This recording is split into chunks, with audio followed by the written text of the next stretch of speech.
أعوذ بالله من الشيطان اللعين الرجيم. بسم الله الرحمن الرحيم. الحمد لله رب العالمين.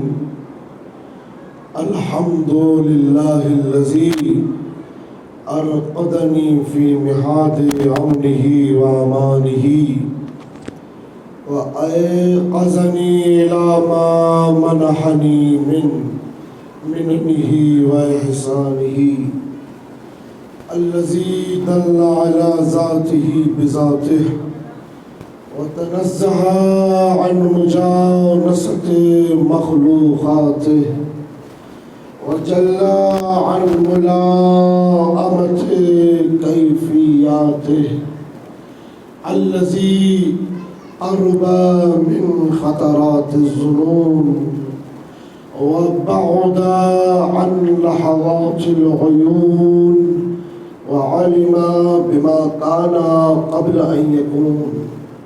والصلاة والسلام على الدليل إليك في الليل الأليل والماسك من أسبابك بحبل الشرف الأطول والنازع الحسب بذروة الكاهل الأعبل والثابت القدم على زحاليفها في الزمن الأول الرسول المسدد المحمود الأحمد المصطفى الأمجد أبي القاسم محمد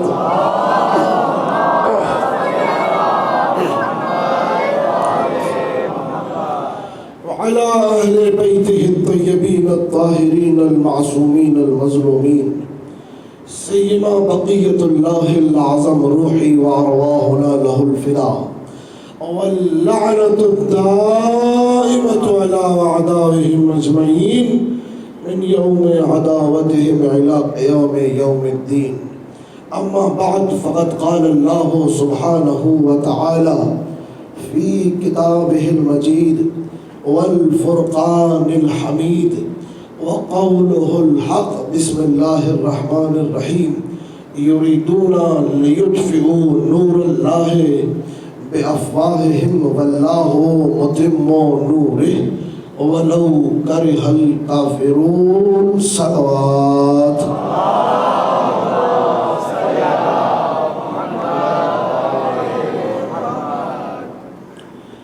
عزیزان محترم سامعین گرامی قادر، مستقل گزشتہ 2 نشستوں میں آپ کے سامنے عقیدہ امامت کے حوالے سے گفتگو ہو رہی تھی، جس کے ذیل میں ہم نے وہ شبہات جو زمانے کے امام پر کیے جاتے ہیں ان کا تسلی بخش جواب آپ کی خدمتوں میں نظر کیا۔ گفتگو کو آگے بڑھاؤں کل کی گفتگو سے۔ کل کی گفتگو یہاں پر رکی تھی کہ اگر 12ویں کو مان لیں گے تو پہلے کو ماننا پڑے گا۔ توجہ کیجیے گا۔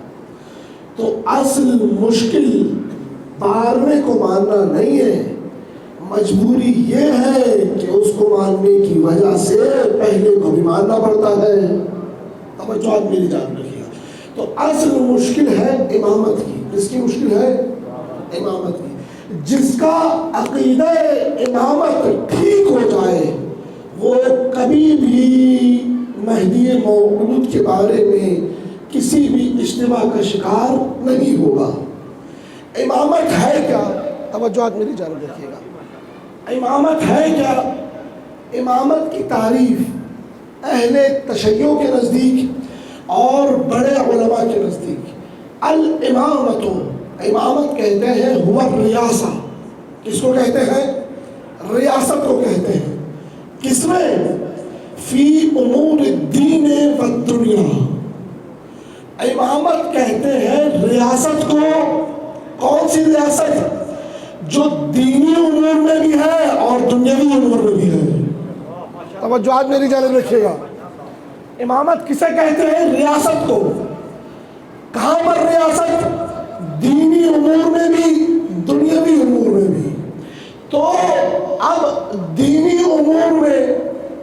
دنیاوی امور دونوں میں امامت ہونی چاہیے۔ تو اب جسے انسان خود خلیفہ بنائے گا وہ دنیاوی امور کے لیے تو بنا سکتا ہے، دینی امور کے لیے نہیں بنا سکتا۔ توجہ کیجئے گا، کیونکہ دین کا تعلق قبر کے ادھر بھی ہے اور قبر سے ادھر بھی ہے۔ توجہ، یعنی دین دنیا میں ختم نہیں ہوتا، دین دنیا میں بھی ہے اور قبر کے بعد آخرت میں بھی ہے۔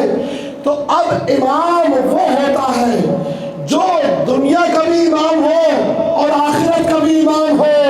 توجہ، یعنی ایسا امام ہونا چاہیے جس کی قبر سے ادھر بھی چلے، قبر سے ادھر بھی چلے۔ توجہ فرما رہے، جس کی دونوں جگہ چل رہی ہو۔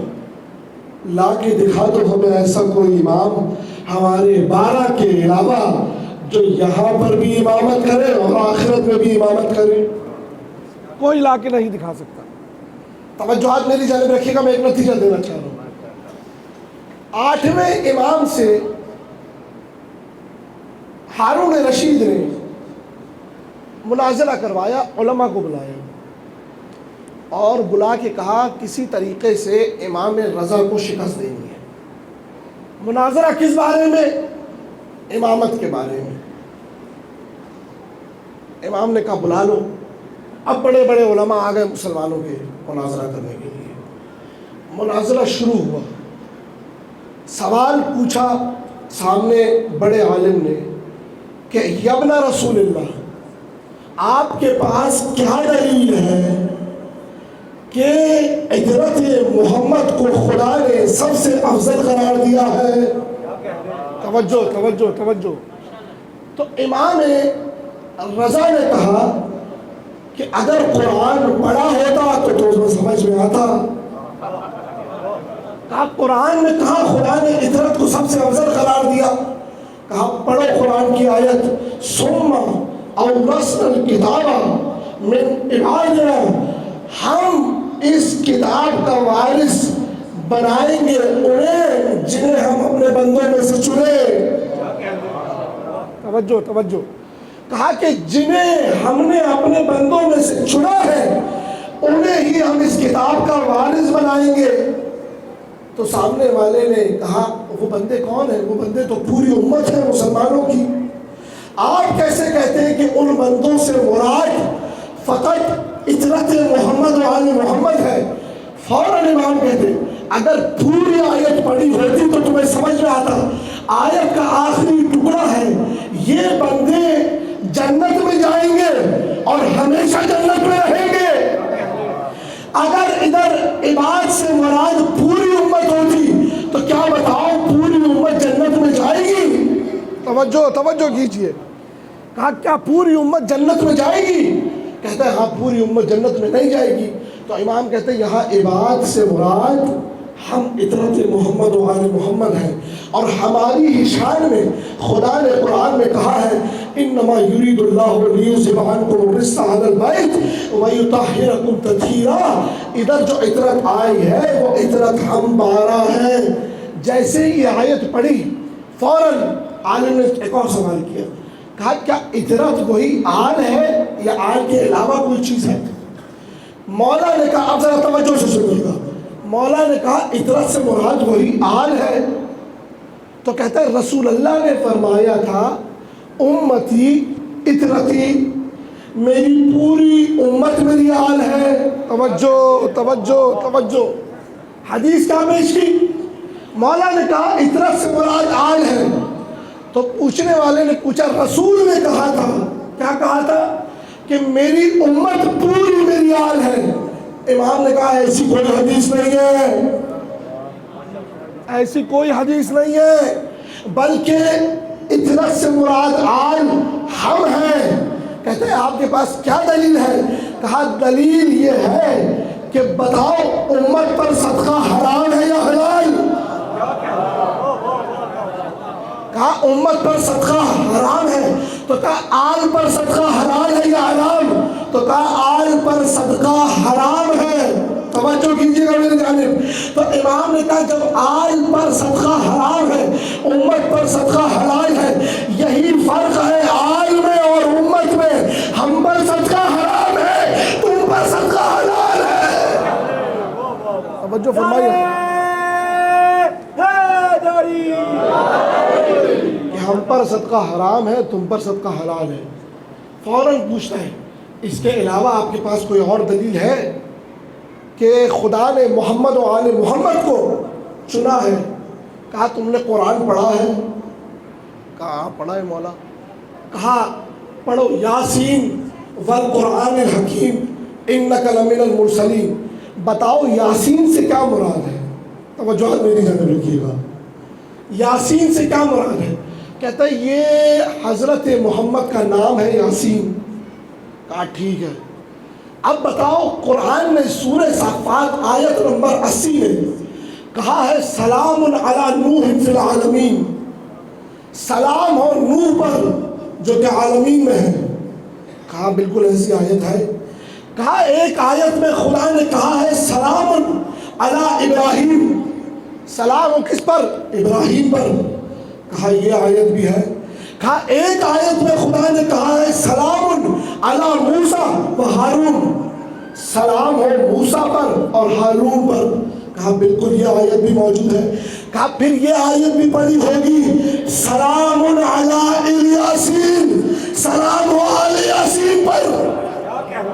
توجہ توجہ توجہ۔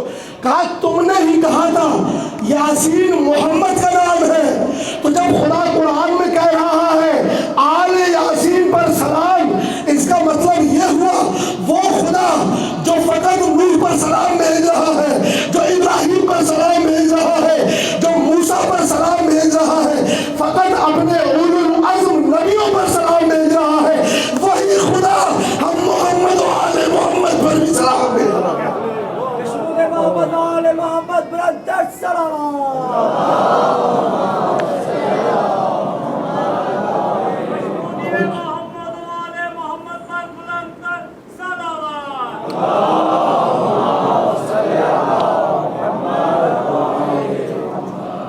جو فرمائی عزیزان محترم کہ دو دلیلیں بڑی بڑی آپ کے سامنے پیش کی کہ جو خدا نبی پر سلام بھیج رہا ہے وہی آل نبی پر اس طریقے سے سلام بھیج رہا ہے سلام علی الیاسین۔ چھٹے امام نے فرمایا الیاسین سے مراد ہم آل محمد ہے۔ قرآن میں جو الیاسین آیا ہے اس کی ایک تلاوت ہے آل یاسین، کہ آل یاسین پر سلام۔ یہ وہ عقیدہ ہے جو انسان کے لیے حیات ہے۔ عقیدہ امامت اتنا مہم عقیدہ ہے کہ خدا نے ابراہیم کو نبی اور رسول بنانے کے بعد جب سارے عہدے دے دیے، آخری میں جو عہدہ ابراہیم کو دیا ہے وہ امامت کا عہدہ ہے۔ کیسے دیا؟ قرآن کی آیت کہا انی جاعلک للناس اماما، اے ابراہیم میں تمہیں لوگوں کے لیے امام بنا رہا ہوں۔ توجہ کیجیے گا، یہ کب کہا؟ جب ابراہیم نبی بن چکے، ابراہیم رسول بن چکے، آخر میں کون سا عہدہ دے رہے؟ کہہ رہے کہ میں تمہیں امام بنا رہا ہوں۔ توجہ، کیا کہا؟ میں تمہیں امام بنا رہا ہوں۔ جو انسان ذرا سا بھی قرآن کو غور سے پڑھے تو اسے سمجھ میں آ جائے خدا کہنا یہ چاہ رہا ہے کہ امام بنانے کی ذمہ داری میری ہے، صحیفہ کی تاریخی میں نہیں بنتا۔ توجہ کے جانے محترم کہ امام بنانے کی ذمہ داری میری ہے۔ انی جاعلک للناس اماما۔ پھر اس کے بعد ابراہیم نے ایک اور بات کہی، قال ومن ذریتی، اے خدا کیا میری ذریت میں بھی کوئی امام ہوگا؟ توجہ، ارے بھائی جب ابراہیم جیسا نبی اپنی ذریت میں اپنی مرضی سے امام نہیں بنا سکتا تو کوئی اعلیٰ غیرہ کیسے بنا سکتا ہے؟ توجہ فرما رہے، ابراہیم جیسا نبی پوچھ رہا ہے ومن ذریتی، میری ذریت میں کوئی بنے گا؟ کہا لا ینالی عہدی الظالمین، میرا امامت کا عہدہ ظالمین تک نہیں پہنچے گا۔ توجہ فرمائیے گا، اب یہ ابراہیم ہے جنہیں خدا نے کیا بنایا؟ امام بنایا۔ اور ابراہیم ہے کون؟ روایت آپ کی سماعتوں کی نظر کر رہا ہوں، ذرا جاگ کے سنیے گا۔ رسول اللہ جب معراج پہ گئے، کہا فرقیت السماء الثالثہ، میں نے تیسرا آسمان کراس کر لیا، میں چوتھے آسمان پر پہنچا۔ جب میں چوتھے آسمان پر پہنچا تو ایک نور کا منبر لگا ہوا تھا۔ کہا یا رسول اللہ تشریف لائیے۔ رسول اللہ منبر پہ گئے اور عرش منبر پہ بیٹھ گئے۔ وہ ابراہیم درجتی، ابراہیم رسول اللہ کے ایک درجہ نیچے منبر پہ بیٹھ گئے۔ اتنے میں دیکھا کہ ایک نور کا ناقہ آ رہا ہے۔ توجہ، جیسے ہی نور کے ناقے کو دیکھا تو دیکھا کہ اس ناقے کے ارد گرد کچھ لوگ ستاروں کی طرح چمک رہے ہیں۔ توجہ توجہ توجہ، ابراہیم نے پوچھا یا رسول اللہ یہ کون ہے جو ناقے میں آ رہا ہے؟ کہا یہ علی ابن ابی طالب ہے۔ توجہ میری جانب رکھیے گا، کہا یہ علی ابن ابی طالب ہے۔ کہا پھر یہ ستاروں کی طرح جو چمک رہے ہیں یہ کون ہے؟ کہا یہ علی کے شیعہ ہے۔ فوراً ابراہیم نے ہاتھ اٹھائے، کہا اللہم اجعلنی من شیعۃ علی ابن ابی طالب، خدا مجھ ابراہیم کو علی کے شیعوں میں سے قرار دے۔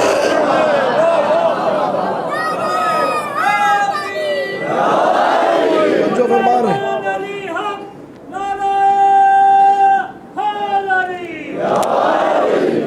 توجہ فرمائی کہ ابراہیم نے دعا فرمائی، بار الہا مجھے علی کے شیعوں میں سے قرار دے۔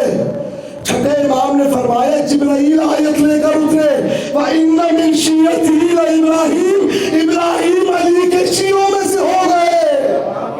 توجہ فرما رہے ہیں کہ یہ ہے کہ جسے خدا نے امام بنایا وہ امام بھی علی کے شیعوں میں سے ہے، علی کے چاہنے والوں میں سے ہے۔ تو امامت کا عقیدہ اتنا مہم عقیدہ ہے۔ حشام چھٹے امام کا صحابی، یہ میں مناظرات اس لیے پیش کر رہا ہوں تاکہ ہمارے شیعہ جوانوں کے ذہنوں میں یہ باتیں موجود ہوں۔ حشام کون؟ حشام ایسے ہی نام پڑھا جاتا ہے، وہ حشام جس کے بارے میں چھٹے امام نے جب یہ آتا تھا نا تو کہتے تھے مرحباً بناصرنا، خوش آمدید اے ہمارے مددگار، جو اپنے ہاتھوں سے، جو اپنی زبان سے، جو اپنے لہجے سے ہماری مدد کرتا ہے۔ حشام کہتا ہے امام جعفر صادق کی محفل ہے،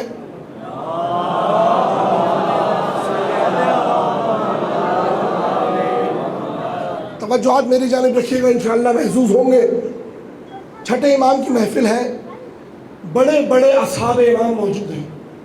حشام کی عمر کتنی ہے؟ 17 سال۔ امام کی معرفت حاصل کرنے کے لیے عمر کا چھوٹا یا بڑا ہونا ضروری نہیں ہے۔ توجہ فرما رہے ہیں، بڑے بڑے مناظرین بیٹھے ہوئے ہیں، اصحاب امام جعفر صادق بیٹھے ہیں۔ کون آیا؟ حشام۔ جیسے ہی آیا، منزلت حشام کو دیکھیے، امام اپنی جگہ سے کھڑے ہو گئے، کھڑے ہو کے حشام کو اپنے پاس بٹھایا۔ پاس بٹھانے کے بعد کہا اے حشام ذرا وہ مناظرہ تو سناؤ جو تم نے عمرو ابن عبید کے ساتھ کیا تھا۔ حشام کہنے لگا مولا آپ کے سامنے بولوں شرم آتی ہے۔ مولا نے کہا کہ اے حشام جب ہم نے حکم دے دیا ہے تو بولو۔ تو اب بڑے بڑے اصحاب موجود ہیں۔ حشام نے کہا کہ میں جب بصرہ گیا تو میں نے سنا کہ عمرو بن عبید بیٹھا ہوا درس دے رہا ہے،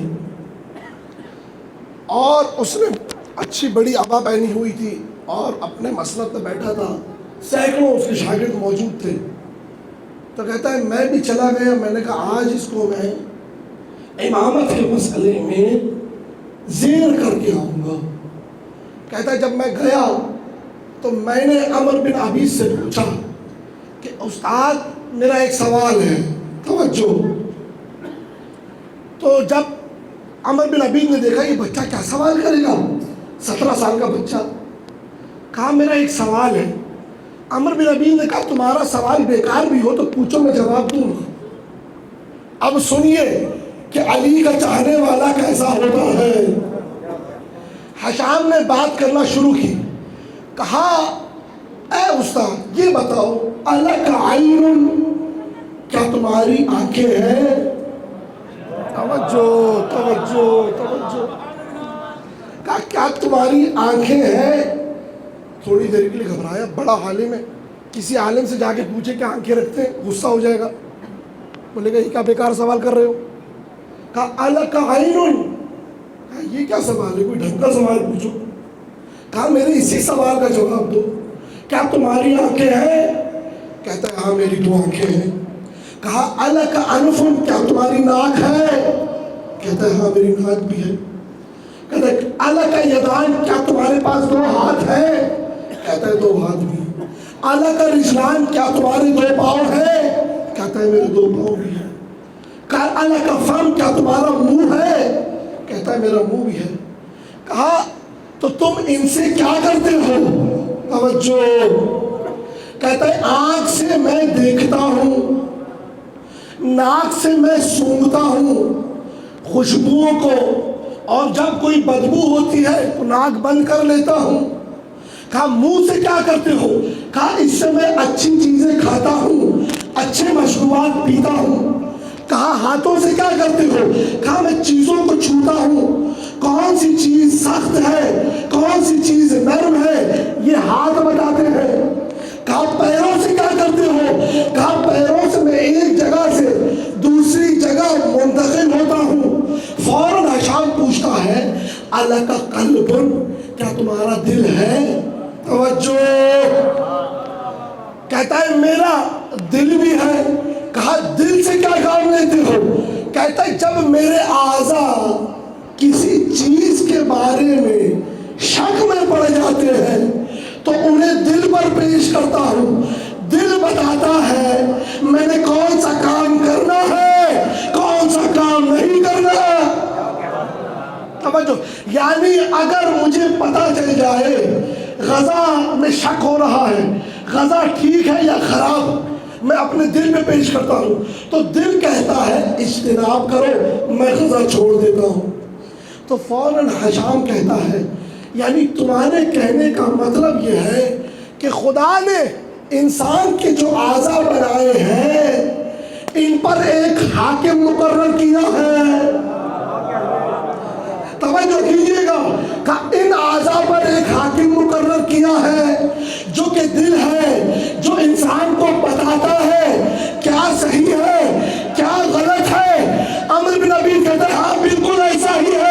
تو کہتا ہے اگر خدا ایک جسم کو 6 فٹ کے اعضاء کو بغیر امام کے نہیں چھوڑا تو پوری کائنات کو بغیر امام کے کیسے چھوڑے گا؟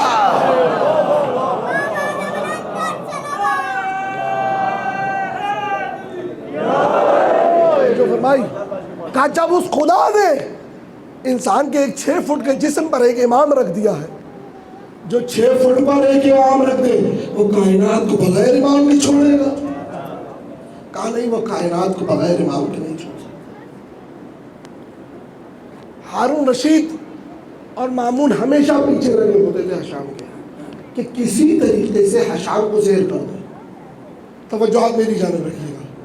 کسی طریقے سے کیا کر دیں؟ حشام کو زیر کر دیں. تو ایک دن ہارون رشید کے کارندوں نے کہا ہمارے پاس منصوبہ ہے اور بڑا تگڑا مناظرہ کرنا ہے، اس مرتبہ تو حشام کو شکست دے کے رہیں گے، بلا کر لاؤ. حشام کو بلا کے لایا گیا. حشام آیا تو کہا سنا ہے کہ تم امیر المومنین اور ان کی اولاد کو خلیفہ مانتے ہو اور سب سے افضل جانتے ہو؟ ہشام نے کہا مجھے ایک بات کا جواب دو، آخری بندے تک جو باہر موجود ہیں ان کے لیے بھی کہا مجھے ایک بات کا جواب دو کہ ولایت اور امامت کا معیار کیا چیز ہے؟ ولایت اور امامت کا معیار کیا چیز ہے؟ انسان کا ظاہر دیکھ کے امام بنایا جاتا ہے یا باطن دیکھ کے امام بنایا جاتا ہے؟ توجہ تو جواب ملا کہ ظاہر دیکھ کے امام بنایا جاتا ہے، کیونکہ باطن کی تو کسی کو خبر ہی نہیں ہے۔ باطن جاننے کے لیے اللہ کی وحی ضروری ہے۔ تو امام کس بنیاد پہ بنایا جاتا ہے؟ ظاہر دیکھ کے بنایا جاتا ہے۔ جیسے ہی ہشام نے یہ سنا فوراً کہا اب ذرا مجھے یہ بتاؤ کہ نبی کے ساتھ بدر میں نبی کی حفاظت کرنے والا کون تھا؟ احد میں نبی کو بچانے والا کون تھا؟ خندق میں نبی کا محافظ کون تھا؟ خیبر میں نبی کا محافظ کون تھا؟ حنین میں نبی کا محافظ کون تھا؟ مجھے یہ بتاؤ کس شخص نے روئے زمین پر نبی کی سب سے زیادہ حمایت کی ہے؟ تو کہتا ہے کہ حمایت تو علی نے ہمارے والوں سے زیادہ کی ہے۔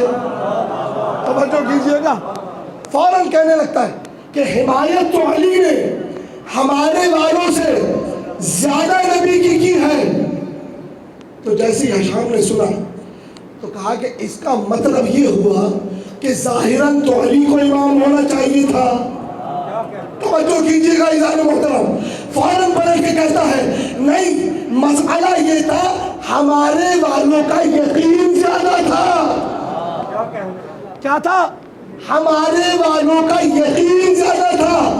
فوراً ہشام کہتا ہے ابھی تم نے کہا تھا امامت کے لیے ظاہر دیکھا جاتا ہے، اب تم باطن دیکھ رہے ہو، جہاں تک یقین کی بات کر رہے ہو تو ذرا مجھے یہ بتاؤ کہ رسول نے علی کے بارے میں یہ فرمایا تھا یا نہیں فرمایا تھا کہ منزلت علی کی منزلت میری جگہ ویسے ہی ہے جیسے ہارون کو موسیٰ سے تھی۔ علی کی منزلت وہی ہے جو کون سی تھی؟ جو ہارون کو موسیٰ سے تھی۔ تو کہا یہ حدیث بالکل ٹھیک ہے۔ تو کہا اب مجھے یہ بتاؤ کیا نبی یہ کسی کے بارے میں کہہ سکتے ہیں جس کا باطن میں ایمان کمزور ہو؟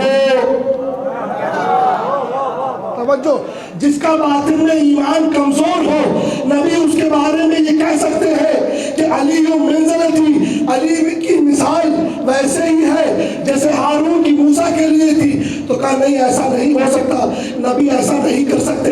تو فوراً ہارون کہتا ہے ارے میں نے اپنے مولا کی امامت ظاہراً بھی ثابت کر دی، باطناً بھی ثابت کر دی، اب تو ظاہراً ثابت کر کے دکھا۔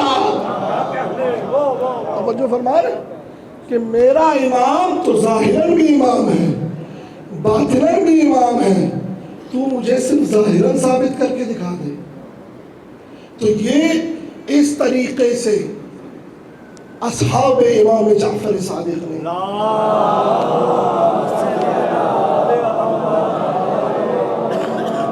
اس طریقے سے کیا کیا؟ دفاع کا ہے عقیدے کا۔ ایک بار ایسا ہوا، آخری کچھ جملوں کی زحمت اور آپ کی زحمتیں تمام، ایک بار ایسا ہوا کہ ہشام کو یحییٰ برمکی نے غالباً کہا کہ مجھے کسی طریقے سے اس کو زیر کرنا ہے، ہرانا ہے۔ اب کہا کہ ہارون ذرا بلا کر لاؤ، ہشام کو بلواؤ تاکہ مناظرہ کریں۔ اب جیسے ہی ہشام دربار میں آئے ہیں، یہ منصوبہ بنا کے بیٹھا تھا کسی طریقے سے اس کو شکست دے۔ ہشام دربار میں موجود، مناظرہ شروع ہوا تو فوراً یحییٰ سوال کرتا ہے یہ بتاؤ کیا کسی ایک چیز کے بارے میں دو بندے آپس میں اختلاف رکھتے ہو؟ کیا رکھتے ہو؟ اختلاف رکھتے ہو۔ جو دو بندے کسی ایک چیز کے بارے میں اختلاف رکھتے ہوں کیا دونوں حق پر ہو سکتے ہیں؟ توجہ کیجیے گا، ایک چیز کے بارے میں دو بندوں میں اختلاف ہے، کیا دونوں حق پر ہو سکتے ہیں؟ حشام نے فوراً کہہ دیا ایسا ہو ہی نہیں سکتا کہ ایک چیز ہے، دو بندے اختلاف رکھ رہے ہیں اور دونوں حق پر ہوں۔ فوراً حشام سوال داغ دیتا ہے، تو حشام کو سوال کرتا ہے، کہتا ہے پھر یہ بتاؤ نبی کے بعد نبی کی میراث کے بارے میں عباس میں اور علی میں جھگڑا ہوا تھا، عباس کہہ رہے تھے کہ یہ میراث میرا ہے، علی نے کہا وارث میں ہوں، بتاؤ ان دونوں میں سے عباس حق پر تھے یا علی حق پر تھے؟ توجہ کیجئے گا، اب حشام کہتا ہے سب سے سخت ترین مناظرہ حشام کی زندگی کا یہ والا مناظرہ تھا، کہتا ہے میں دو راہیں پر کھڑا ہو گیا، اگر میں کہتا کہ ابن عباس حق پر تھے اور علی باطل پر تھے تو اپنے عقیدے سے جاتا، اور اگر کہتا علی حق پر تھے تو اسی کی اولاد ہارون موجود تھا اسی وقت گلا کاٹ دیتا۔ توجہ، کہتا ہے ایسا میں کبھی بھی کسی مناظرے میں نہیں پھنسا، سوال پوچھا اب بتائیے علی حق پر تھے یا عباس؟ پھر حشام کہتا ہے مجھے چھٹے امام کی حدیث یاد آ گئی، چھٹے امام نے کہا تھا جب تک تم ہماری نصرت کرتے رہو گے روح القدس تمہاری زبان سے بولے گا۔ کہا جیسے ہی مجھے اپنے مولا کی حدیث یاد آئی میں نے فوراً پلٹ کے کہا کہ دونوں حق پر تھے۔ توجہ کیجئے گا، توجہ، کہا دونوں حق پر تھے۔ فوراً یحییٰ نے پوچھا ابھی تو تم نے کہا تھا کہ اگر ایک چیز کے بارے میں دو شخص اختلاف کریں تو دونوں میں سے دونوں حق پر نہیں ہوں گے، ایک حق پر ہوگا۔ اب جب رسول کی میراث کے بارے میں عباس اور علی میں اختلاف ہوا ہے، یا علی حق پر ہو سکتے ہیں یا عباس حق پر ہو سکتے ہیں، تم کیسے کہہ رہے ہو کہ دونوں حق پر ہیں؟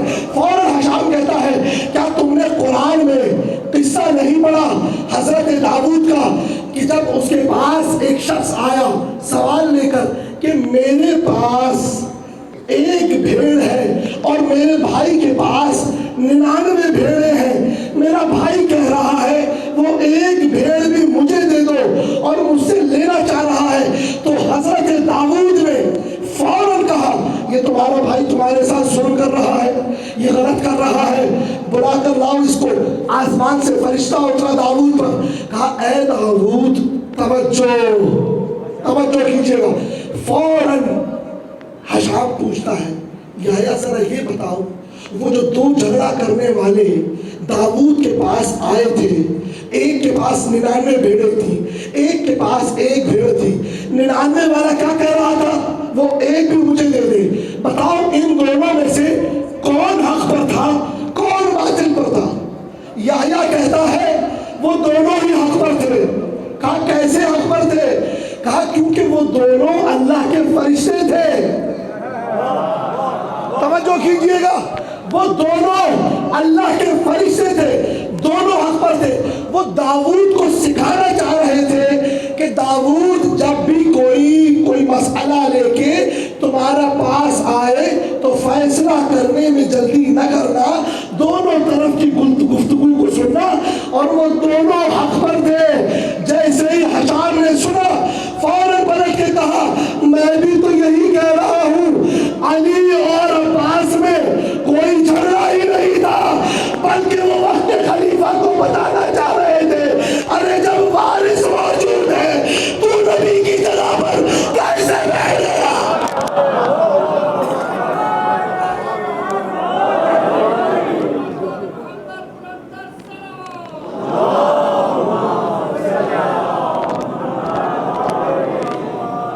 کہ جب وارث موجود ہے، وارث آپس میں جھگڑیں گے نا، یہ غیر آ کے کہاں سے بیٹھ گیا؟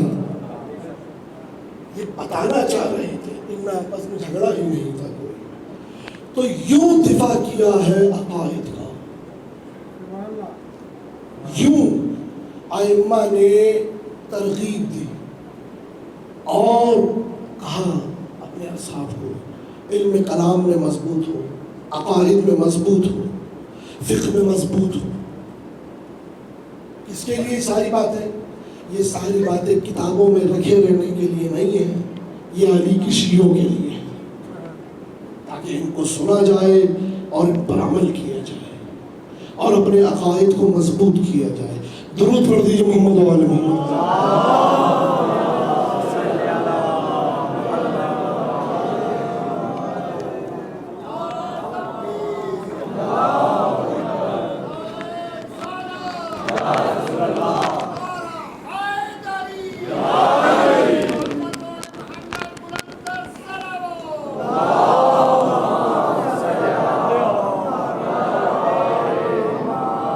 جو کیے عزیزان محترم کہ قرآن کی آیتیں بھری ہیں علی کی امامت ثابت کرنے کے لیے، اولاد علی کی امامت ثابت کرنے کے لیے۔ یہ کربلا کا واقعہ یہ فروعات دین کی تقویت کے لیے، بچانے کے لیے فقط نہیں تھا، یہ علی کے امامت کے تحفظ کے لیے تھا۔ توجہ کیجیے، آج کل کہا جاتا ہے نا امام حسین نے سر کٹا دیا، کیوں؟ کہتے ہیں امام حسین نے نماز کے لیے سر کٹا دیا۔ جناب زینب پردے کے لیے بے ردا ہو گئی۔ کیا پردہ اتنا اہم ہے کہ علی کی بیٹی اس کے لیے بے ردا ہو؟ یا نماز اتنی اہم تھی کہ حسین نماز کے لیے سر کٹاتے تھے؟ قانون دے کے جا رہا ہوں آپ کو، ہمارے پاس دو چیزیں ہیں، اصول دین، فروع دین، اصل دین اور فرع دین۔ اصل کبھی بھی فرع کے قربان نہیں ہوتی، بلکہ فرع کو قربان ہونا چاہیے اصل پر۔ تو امام حسین کا مقصد جو لوگ محدود کرتے ہیں، میں یہ نہیں کہہ رہا ہوں کہ نماز کے لیے قربانی نہیں، امام حسین کی قربانی پورے دین کے لیے تھی۔ جو لوگ فقط یہ محدود کر دیتے ہیں کہ نماز کے لیے قربانی دے دی، بھائی نماز تو یزیدی لشکر میں بھی پڑھ رہے تھے، نہیں پڑھ رہے تھے؟ شب عاشور نماز نہیں پڑھی یزیدی لشکر والوں نے؟ کیا امام حسین کا جب سر قلم کر رہے تھے اللہ اکبر کی صدائیں بلند نہیں ہوئی تھی؟ اللہ اکبر ان کی زبانوں پر بھی تھا۔ قرآن کے حافظ اس لشکر میں بھی موجود تھے، اصحاب رسول اس لشکر میں بھی موجود تھے، سارے دیندار اس لشکر میں بھی موجود تھے، روزہ رکھنے والے بھی موجود تھے۔ مسئلہ کس چیز کا تھا؟ مسئلہ فقط نماز روزے کا نہیں تھا۔ امام حسین نے بتا دیا جب نکلے مکہ سے، بصرے والوں کو خط لکھا اور کھلا پیغام دے دیا کائنات کو، اور بتا دیا کہ دیکھو میرے مکہ سے نکلنے کے مقصد کو نماز، روزے، حج، زکوٰۃ میں محدود نہیں کرنا۔ میں جو نکل رہا ہوں اس لیے نکل رہا ہوں کہ کائنات مجھ حسین کی اطاعت کرے، کائنات مجھ حسین کی اطاعت۔ اطیعوا امری، میری اطاعت کرو، واسمعوا قولی، میری بات سنو، میں تمہیں ہدایت کا راستہ دکھاؤں گا۔ کیوں؟ کیونکہ میرا بابا علی ابن ابی طالب ہے۔ کل ایمان آ رہے ہیں جاری۔ تو آج کل صبر کی انتہا حسین، صبر کی انتہا حسین، تیرے رضا کے سامنے سر نہ اٹھا سکے حسین۔ صورت مرتضیٰ حسین، سیرت مصطفیٰ حسین، جب نہیں کوئی دوسرا علی تو کہاں سے رہو گے دنیا والوں تم حسن اور حسین؟ یا حسین، یا حسین،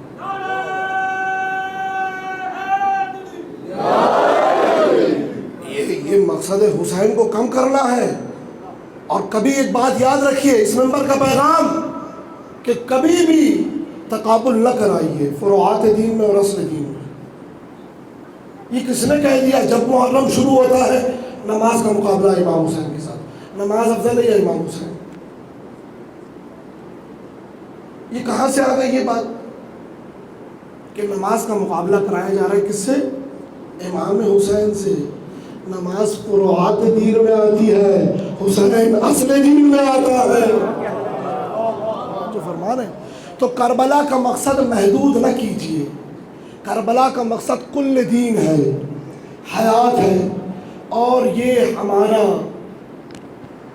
امتیاز ہے، نعمت الہی ہے کہ خدا نے اگر حسین مقدر میں رکھا تو وہ شیعوں کے مقدر میں رکھا. ورنہ نجس آنکھوں سے یہ موتی کبھی رونے نہیں جاتے. یہ آنسو ہیں کسی میزان میں تولے نہیں جاتے. نجس ہاتھوں سے، توجہ کیجیے گا، نجس آنکھوں سے یہ موتی کبھی رونے نہیں جاتے. یہ آنسو ہیں کسی میزان میں تولے نہیں جاتے. تو بندے ہاتھوں سے شہزادی نے جن کے ہاتھ باندھے تھے، نمازوں سے بھی ان کے ہاتھ اب کھولے نہیں جاتے.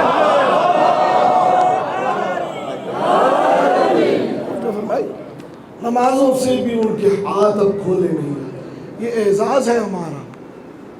یہ مقصد حسین کو سمجھنے کی کوشش کیجیے.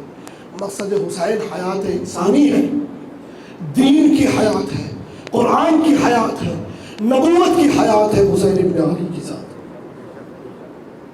تو یہ یاد رکھیے گا کہ امام حسین کا مقصد کیا تھا؟ تحفظ امامت تھا. اپنے بابا علی کی ولایت کا تحفظ تھا. کہا کہ مجھ جیسا اس جیسے کی بیعت نہیں کر سکتا.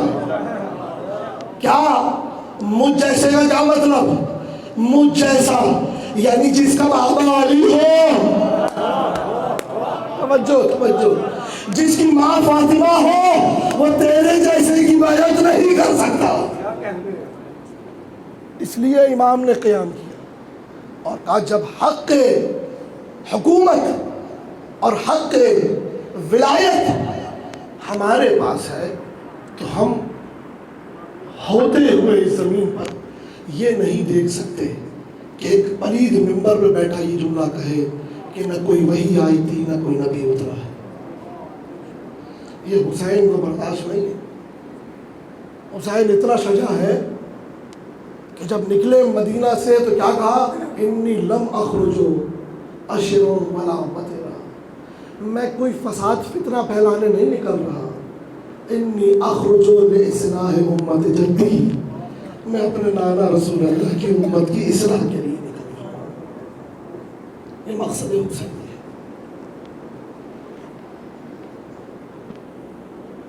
بس عزادارین مظلوم کربلا، اسی مقصد کے لیے حسین ابن علی اپنے پورے کنبے کو لے کے روانہ ہوئے کربلا کی طرف. کل 2 محرم الحرام کو حسین ابن علی کربلا میں قدم رکھ دیا. خیمے لگ چکے ہیں، اصحاب کے خیمے، اولاد کے خیمے، بیویوں کے خیمے. غریب زہرا کے گھر کو اجڑنے میں بس چند روز باقی. فرش عزا پہ آتے ہیں تو ایک مظلوم ماں کو مظلوم بیٹے کا پرسہ دینے آتا ہے. مجھے نہیں معلوم کہ کس کے پہلو میں فاطمہ الزہرا پہلو پر ہاتھ رکھے بیٹھی ہوں گی. میرے حسین پہ رونے والوں 2 آنسو میرے رومال میں دے دو، میں اپنے حسین کے زخموں پہ مرہم کرنا چاہتا ہوں. کون حسین؟ کون حسین؟ ذرا جملہ سنیے گا. وہ حسین کہ جب ولادت ہوئی ہے اور رسول اللہ کی آغوش میں آئے ہیں تو رسول اللہ بلک بلک کے رو رہے ہیں. جناب زہرا نے کہا بابا کیا کوئی مشکل ہے؟ آپ اتنا بلک بلک کے رو رہے ہیں. کہا بیٹی تمہارا یہ بیٹا کربلا میں 3 دن کا بھوکا پیاسا مارا جائے گا. جیسے یہ جملہ سنا جناب زہرا نے، فوراً بابا کیا میرے بیٹے کا کوئی مددگار نہیں ہوگا؟ کہا نہیں، سب منہ پھیر لیں گے، صرف 72 ہوں گے جو مارے جائیں گے۔ کہا بابا تو پھر کون ہوگا جو میرے حسین پر روئے گا؟ رسول اللہ نے کہا بیٹی پریشان نہ ہونا، خدا ایک قوم پیدا کرے گا جو تیرے حسین پر بلک بلک کے رویا کریں گے۔ وہی رسول اللہ کی دعا ہے ہم سارے عزادار۔ تو خدا کے لیے جب فرش عزا پہ بیٹھا کرے تو شرما کے مت رویا کرے۔ عزاداروں، بس 3 محرم الحرام ہو چکی، یزیدی لشکر کربلا میں مسلسل آ رہا ہے۔ میں مسائل پڑھوں گا، کبھی خولی کا لشکر آتا ہے، کبھی حرملہ کا لشکر آتا ہے، کبھی عمر سعد کا لشکر آتا ہے۔ اور جب یہ لشکر آنے کی آوازیں سنی تو جناب زینب کبریٰ بڑی محبت کرتی ہے حسین سے۔ ایک جملہ پیش کر دوں، کتنی محبت کرتی ہے، ذرا بہن بھائی کی محبت کو دیکھ لینا۔ اگر اس محبت کو سمجھ گئے تو خدا کی قسم بہت رونا آئے گا۔ جب جناب زینب کی شادی ہوئی، رخصت ہو کے عبداللہ بن جعفر طیار کے گھر میں گئی ہے، تو عرب میں روش تھی کہ 3 دن بعد میکے والے اپنی لڑکی سے ملنے سسرال آیا کرتے تھے۔ اب جب 3 دن بعد امام حسین جناب زینب سے ملنے گئے ہیں، جیسے ہی گھر میں داخل ہوئے تو کیا دیکھا کہ مصلے پر زینب کبریٰ بیٹھی بلک بلک کے رو رہی تھی۔ بارے الہا 3 دن ہو چکے ہیں، میں نے اپنے حسین کو نہیں دیکھا۔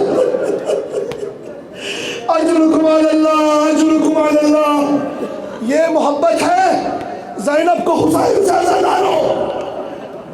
جیسے ہی لشکر آ رہے تھے، لشکروں کے آتے ہوئے بہن کا دل گھبرانے لگا۔ گھبراتے ہوئے کہا بھیا میں جب سے کربلا آئی ہوں کبھی یہ سنتی ہوں کہ خولی کا لشکر آ گیا، کبھی یہ سنتی ہوں کہ حرملہ کا لشکر آ گیا، کبھی یہ سنتی ہوں کہ عمر سعد کا لشکر آ گیا۔ بھیا کیا تمہارا کوئی مددگار نہیں رہا؟ جیسے ہی امام حسین نے یہ سنا تو جناب زینب نے کہا بھیا ذرا اپنے دوست حبیب کو بلا لو، ہماری ڈھارس بن جائے گا۔ امام حسین نے خط لکھا، میں آرام سے مسائل پڑھ رہا ہوں، بچوں کو سب نے مسائل سنے ہوئے عزاداروں، لیکن یہ تہذیب اعضا ہے، یہ مسائل بیان کیے جاتے ہیں تاکہ ان بچوں کے ذہنوں میں، ان جوانوں کے ذہنوں میں تازہ رہے۔ امام حسین نے خط لکھا، قاصد خط لے کر کوفہ میں حبیب کے گھر آیا، حبیب کے گھر پہ دستک دی۔ جیسے ہی دروازہ بجا حبیب کی صدا آئی من الباب۔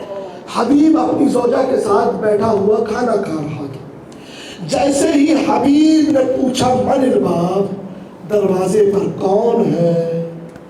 دروازے سے آواز آئی انا برید الحسین، میں حسین کا قاصد ہوں۔ ذرا ادھر رک کے جملہ سنا۔ حبیب پتہ ہے کون ہے؟ رسول کے اصحاب میں سے ہے۔ بچپنے میں رسول حبیب کو اپنے زانو پر بٹھا کے پیار کیا کرتے تھے۔ صحابہ نے پوچھا یا رسول اللہ آپ حبیب سے اتنی محبت کیوں کرتے ہیں؟ کہا کیونکہ میں نے دیکھا ہے میرا حسین جب چل رہا ہوتا ہے تو یہ حسین کے قدموں کی خاک اٹھا کے اپنے سر میں یہ حبیب کی محبت ہے حسین سے۔ کہا انا برید الحسین، میں حسین کا قاصد ہوں۔ خط لیا، خط کو چوما، خط کو کھولا، خط کا جملہ سنیے گا عزادارو، من الحسین الغریب،